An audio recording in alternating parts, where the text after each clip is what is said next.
Happy Sabbath for all of you and blessing Sabbath for all of you. Aku berdoa di sini semoga kalian di sana dalam keadaan sehat-sehat, baik-baik selalu dan dalam lindungan Tuhan dimanapun kalian berada. Pagi ini adalah tepatnya hari Sabat, jadi aku di sini mengucapkan selamat Sabat buat kita semua. Dan di sini kita akan kembali membaca firman Tuhan. Kita berdoa. Bapa di sorga, terima kasih Bapak untuk kasih setiamu kepada kami pagi ini. Bapak, kami akan membaca firman-Mu, ajarilah kami Bapak. Taruhlah apa yang ingin Engkau taruh di dalam hati masing-masing kami, supaya kami turut kehendak-Mu, melakukan sesuai dengan kehendak-Mu, menyenangkan hati-Mu. Bapa di sorga, hapuskan segala dosa dan pelanggaran kami. Kami berdoa di dalam nama Tuhan Yesus, Juru Selamat dan Penebus kami. Amin. Pagi ini kita akan sambung lagi ayat Alkitab hari ini. Tapi sebelumnya kalian nonton di video yang lalu itu, di mana Yesus mengajarkan hukum yang terutama dan kebaikan orang Samaria ya. Kebaikan hati orang Samaria. Komplitnya kalian langsung nonton ke bagian 92 ya, atau part 92. Kita akan lanjutkan untuk part 93 di sini. Ayatnya di 3 kitab juga, Matius, Markus, dan Lukas. Jadi aku tadi sudah lihat beberapa, itu semuanya sama saja untuk isi-isinya. Tapi aku akan baca di Matius. Ayatnya Markus 12 ayat 35-37, Lukas 20 ayat 41-44. Yang sekarang Matius 22 ayat 41-46. Judulnya sama ya, hubungan antara Yesus dan Daud. Ketika orang-orang Farisi sedang berkumpul, Yesus bertanya kepada mereka, katanya, "Apakah pendapatmu tentang Mesias? Anak siapakah dia?" Kata mereka kepadanya, "Anak Daud." Katanya kepada mereka, "Jika demikian, bagaimana Daud oleh pimpinan roh dapat menyebut dia tuannya ketika ia berkata, Tuhan telah berfirman kepada Tuanku, duduklah di sebelah kananku sampai musuh-musuhmu kutaruh di bawah kakimu." Jadi, jika Daud menyebut dia tuannya, bagaimana mungkin ia anaknya pula? Tidak ada seorang pun yang dapat menjawabnya. Dan sejak hari itu, tidak ada seorang pun juga yang berani menanyakan sesuatu kepadanya. Jadi di sini udah jelas sekali ya. Hanya dengan satu pertanyaan aja, orang-orang di sana pun udah kelabakan. Yang katanya mereka adalah ahli-ahli, ahli kitab, imam-imam ya. Pada faktanya mereka juga nggak bisa semuanya. Jadi limited, artinya manusia itu terbatas. Jadi selama kita masih di dunia ini, mau kita dikatakan profesor kek, insinyur kek, kita pun masih terbatas karena masih di dunia ini. Tetapi Tuhan itu adalah infinity atau unlimited, tapi aku lebih suka bilangnya infinity, tidak terbatas ruang dan waktu, tidak terbatas dunia dan surga. Dia kapan saja dia bisa hadir, kapan saja ya, kapan saja maunya Tuhan bagaimana, dia bisa melakukan apapun. Itulah tadi dibilang maha mengetahui ya, maha kasih. Dia Tuhan di atas segala Tuhan, Raja di atas segala Raja, Tabib di atas segala Tabib. Jadi semuanya lah pokoknya udah dibilang infinity lah, tak terbatas dia, mau dalam segi apapun ya. Nah jadi di sini dikatakan juga, aku tadi sudah baca ya, aku baca aja sedikit ya, arti Mesias itu apa sih gitu ya. Aku baca di wiki, kalian bisa juga googling dari internet ya. Mesias berasal dari bahasa Ibrani atau Mashiach, berarti yang diurapi. Di dalam bahasa Yunani, kata Mesias diterjemahkan dengan kata Kritos. Dan dari situlah dikenal sebutan Kristus yang menjadi salah satu gelar Yesus. Sebutan Mesias berakar dari pengertian Yahudi mengenai seorang tokoh pada masa depan yang akan datang sebagai wakil Allah untuk membawa keselamatan bagi umat Yahudi. Konsep mesianik ini dikenal juga di dalam agama-agama yang berakar dari Abraham, yakni Kristen dan Islam. Di dalam kekristenan, Yesus Kristus dipercaya sebagai Mesias yang telah dinanti-nantikan untuk membawa keselamatan dari Allah kepada manusia. Jadi sebenarnya di dalam Kristen dan Muslim itu agama dari bersumbernya dari dibilang di sini adalah bapak kita Abraham ya. Kalau kita bilang berakar dari Abraham, bapak orang percaya, itu adalah akarnya semua dari kedua agama ini, yaitu Muslim dan Kristen. Kalian silakan baca aja langsung dari Wikipedia di internet ya. Jadi supaya jelas lagi di situ bahwasanya Mesias itu dari kata Ibrani katanya ya, Masyah.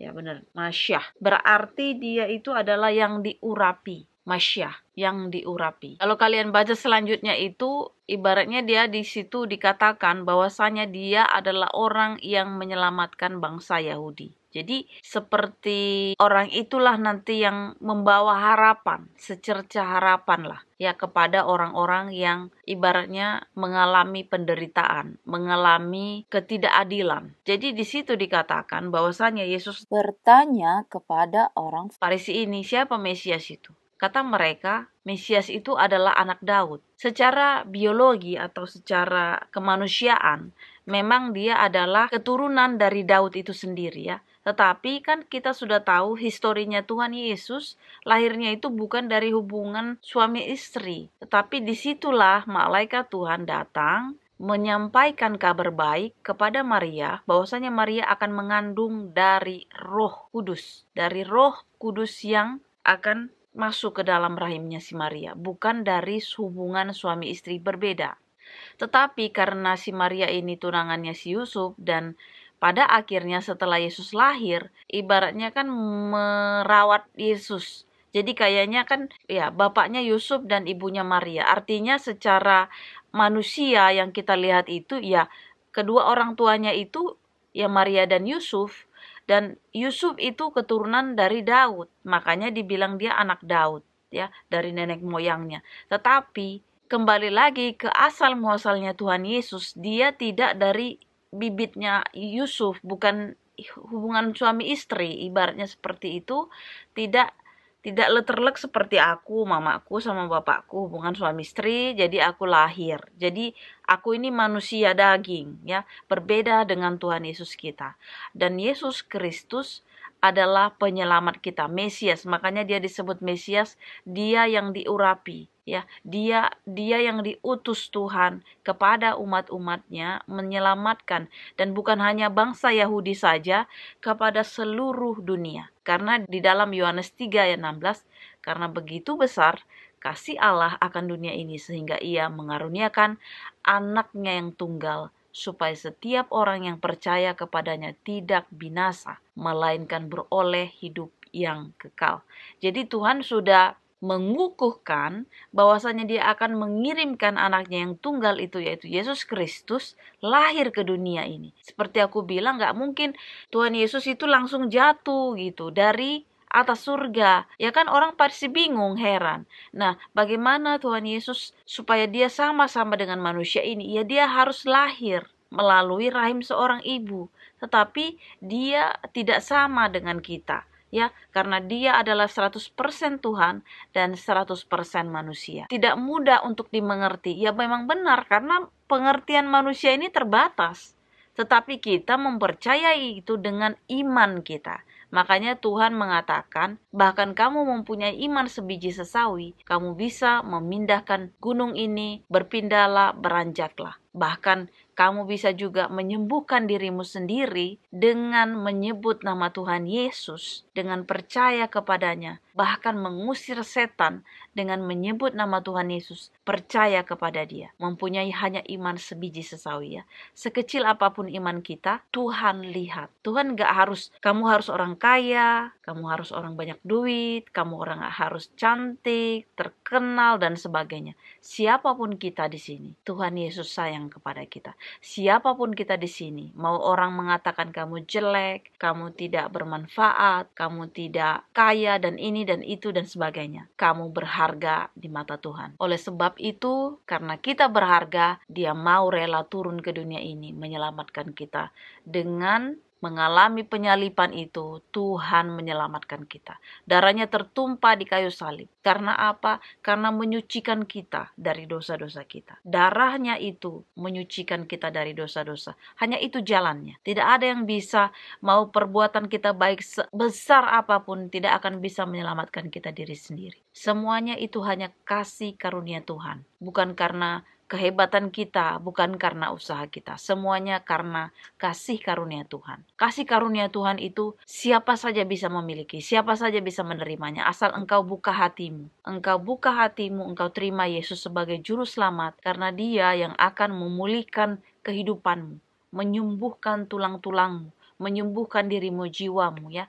Bahkan orang yang jahat sekalipun, Dia bisa ubahkan menjadi yang baik. Jadi di sini dikatakan percaya padanya karena Yesus sudah mengatakan, akulah jalan, kebenaran, dan hidup. Tidak ada yang sampai kepada Bapa kalau tidak melalui aku. Jadi Tuhan Yesus adalah jembatan kita kepada Bapa Allah atau Bapa kita yang berada di sorga itu. Dia jembatannya. Jadi Tuhan Yesus adalah jembatannya, dan sebenarnya Dia adalah satu. Karena keberadaan saja, keberadaannya, fungsinya, jadi Dia dikatakan ini dan itu, tetapi sebenarnya Dia adalah satu. Jadi mungkin bagi kalian yang tidak lahir di terang atau di Kristen agak sulit, tetapi percayalah, kalau kalian buka hati kalian, walaupun bukanya sedikit, dan kebingungan kalian, tinggal kalian berdoa, ya, sesuai dengan apapun yang kalian percaya. Kalian berdoa sama Tuhan, kalian minta petunjuk dari Dia, karena Tuhan itu tidak perlu diajari. Kalau kalian minta, pasti Dia akan berikan. Karena di firman Tuhan dikatakan juga, mintalah maka kamu akan diberikan. Ketoklah maka pintu akan dibukakan. Carilah dahulu kerajaan Allah dan kebenarannya, maka semuanya juga akan ditambahkan kepadamu. Jadi kalau kita hidup ini kadang-kadang memang pasang surut, ya, kadang-kadang seperti itu. Tetapi cari dulu perkenanan Tuhan itu. Karena Tuhan itu maha. Kalau udah maha, ya, Maha kaya, maha kasih, maha penyembuh, apapun Tuhan itu bisa berikan. Yang penting kita cari perkenanan Tuhan dulu. Dia berkenan gak dengan kita? Kehidupan kita ini sudah dikenan Dia gak? Kalau sudah berkenan Tuhan Yesus, apapun semua ditambahkan, karena itu perkataan Dia. Klaim dengan Yesus, klaim dengan Tuhan kita, karena Dia kasih. Dia bukan Tuhan yang kasar, Dia bukan Tuhan yang bengis, bukan. Dia Tuhan yang kasih, ya, pengasih dan penyayang. Jadi kita aja panggilnya Bapak. Kalau kita panggil Bapak, berarti kita anaknya. Bagaimana seorang Bapak? Ibaratnya sedangkan orang di dunia ini, ya, seorang Bapak aja dia baik kepada anaknya. Apalagi Dia Tuhan, Dia maha kaya, maha kasih, maha penyayang, maha penyembuh. Dan kalau di dalam Alkitab, ya, lebih tepatnya, sekalipun aku berjalan di dalam lembah kekelaman, aku tidak takut bahaya, sebab Engkau besertaku, gadamu dan tongkatmu itulah yang menghibur aku. Jadi Tuhan Yesus akan menyertai kita sampai selama-lamanya. Buka hatimu, karena kita tidak tahu kapan Tuhan datang, kita tidak tahu kapan hari kita selesai. Terima Yesus sebagai juru selamat pribadi kita, supaya itulah jembatan kita menuju ke surga nanti,